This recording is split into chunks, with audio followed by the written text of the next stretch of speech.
I promise? No. Mr. Dunn brought up a great point, a safety issue. If it's an eyesore, you cannot promise to not tear something down until something can go in right away. However, some consideration needs to be made specifically about downtown, and that is John's Elgin Meat Market, which also suffered from a fire and has been leveled for many, many years. You can't promise that. To say that inclusively is not a good thing to do. However, I do think that before we leap, we have to make sure somebody's behind us in putting something up. But to promise, if it's a safety issue or an eyesore, you can't do it. Mr. Gilliam's right. What would have happened if we were to adopt that policy if we didn't tear some of these things down? Maybe something could have been done a little more constructively afterward, but to make a promise, I'm not going to make that promise. Okay, next question. Let's see. We can start with Bob Gilliam on this one.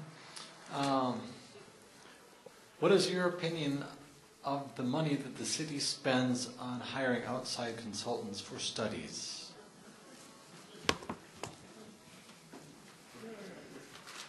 That's like if you stop beating your wife. That's like that kind of question. I don't write them, honestly. I know. Yes, from time to time we do use consultants.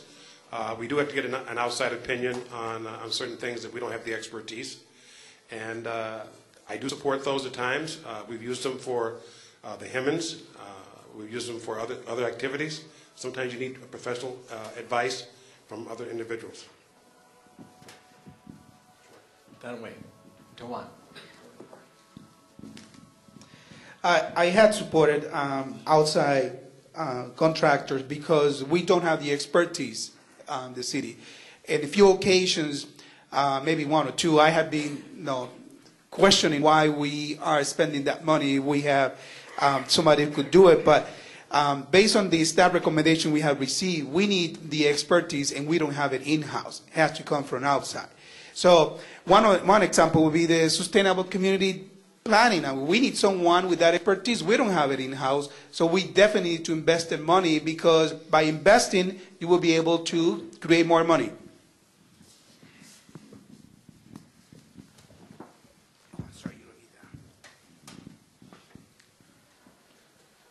Outside consultants. We have outside consultant reports come in, and the city doesn't like them. They don't accept them.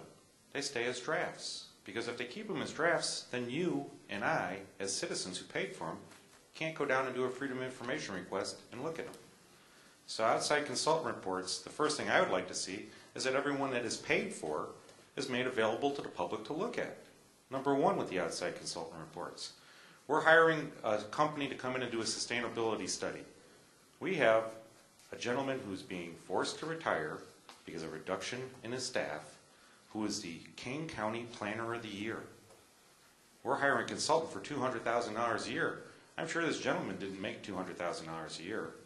Boy, we'd be able to keep him working for the city, and he could work full-time on a project for sustainability.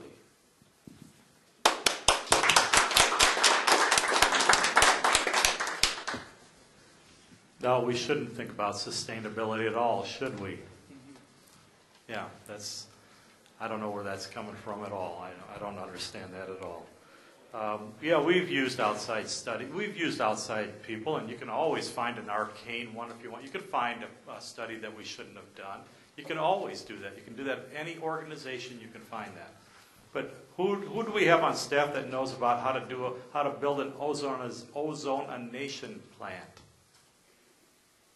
Nobody. So we had to hire an outside consultant to do that. Who do we have on staff that knows how to do all the things that we have to do for water plants every year, when we have people that know how to run the plants, but we don't know how to build them per the federal statutes? You get an outside consultant to teach you how to do that. So, yeah, you can always find one or two that you can pick at, but we do some of the studies from within, and I'm happy with that. Using outside consultants, that's an interesting subject matter, especially with $200,000 being spent.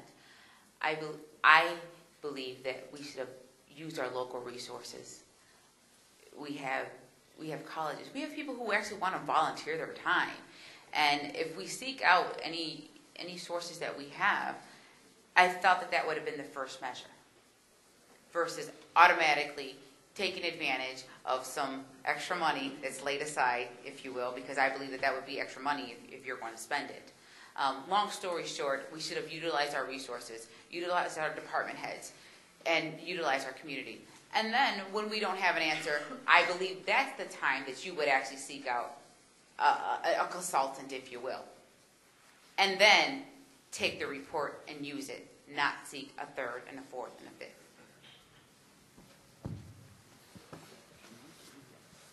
I don't know what the city does or how deep they go into their in-house to find out if someone is qualified to do some of these things, but I do believe they may have some people.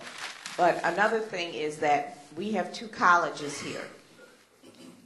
You can go to the colleges and you may get some of these young people that might want to do this for free. They may not even ask you for any money, but they may have the knowledge of what you're looking for to help you get something resolved where you don't have to come out of the city's money to pay $200,000 to a person and who's going to leave our community when these tax dollars and monies could have stayed right here and we could have went to our local colleges and found out information. We use consultants every day in our lives. Maybe we just don't know it. When we want to build a room addition, we talk to an electrician and a plumber. They consult with us on designs and layouts. Some things we as a city need to use consultants on if it's very technical, like Mr. Walters said. But as Mr. Dunn said too, what are we going to do with it? What are we going to do with it? If we don't like the answer, let's just bury it and go on somewhere else. We don't need to pay somebody in Oak Brook $100,000 to tell us about our image. What? Our image? Don't we know what our image is? If you take that drive I'm talking about through Elgin this weekend, you'll be the greatest consultant. You'll be able to see it yourself. With the internet, we need to use the internet more, to use surveys, opinions. Seek the opinion from the homeowner, the business owner. Maybe there is somebody who knows how to build a miniature rocket if the city should ever need one. And we can get that information a little bit cheaper than paying an outside firm. If we're going to pay for something, we've got to take it into consideration and use it. You know, first I would try to use the in-house consultants. If not, then you have to go outside. But yeah, but then you have to ask, like, what firm are you going to get? Maybe there's a firm out there that would have done it for $50,000 instead of $200,000. Did the city council actually shop around, or did they just go with the very first bidder, the very first one that they found? I would try to shop around for the best deal, just like anybody does. You know, a consultant firm, just that. It's a firm. It's no different from when you buy food at a supermarket. Maybe shop around for cheaper ones.